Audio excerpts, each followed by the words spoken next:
All right, guys, we are back with Joe Gavazzi on the line talking some more whip today. Now, we've been doing a few of these calls. He's written quite a few articles about this, examining, how whip affects all the picks that we're going to be making all these days and the picks that he's recommending to you. Now, Joe, we got a new split in the whip part 2 today. What can you tell us about the part 1 that you did first to catch everybody up? Okay, let's look at this. This is about the third article that we did on whip, and the first one we proved to the readers out there that a whip of 110 or less correlated with a winning team record game started, TRGS. And in the second one, we explored the home-road dichotomy of those starters and found out that, bottom line, any pitcher with a whip of 115 or more who had a 110 whip or more, home or road, was an excellent choice.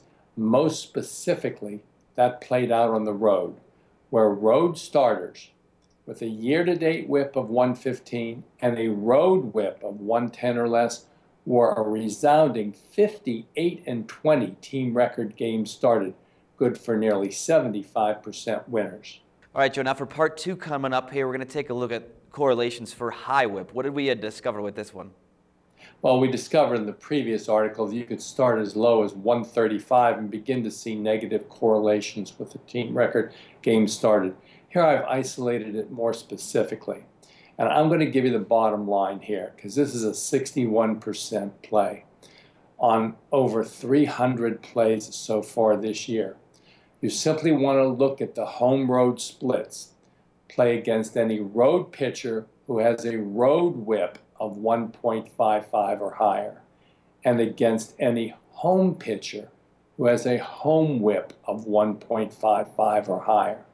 That's a combined over 200 wins and just over 100 losses, over 61% winners, just by isolating those numbers. That's as simple as I can break it down for you. Of course, we've got a chart there in the article which shows 23 hurlers, all of whom have a 155 or higher whip for the year to date. I've broken it down for you and drawn some sub-conclusions, both based on their work, home and road, as well as doing some isolations and splits with ERA and TRGS.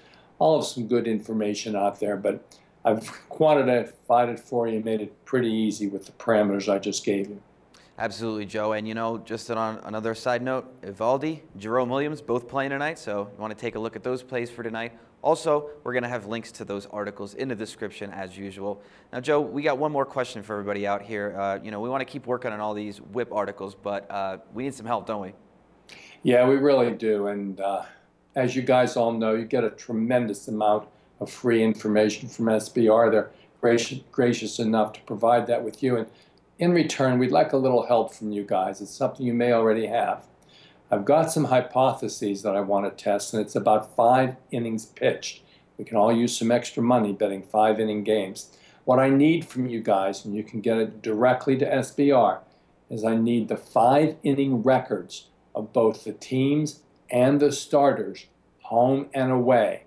I know it's out there, and you guys are savvy on the internet, so try to find that for us, and I'll give you some great results from the research, I promise. All right, guys, so if you have any information on that, please deposit it in the comments section. Also, if you have anything else that you want me and Joe to take a look at, any other metrics, any other whip things, please let us know, and we will absolutely do our research and let you know what we find.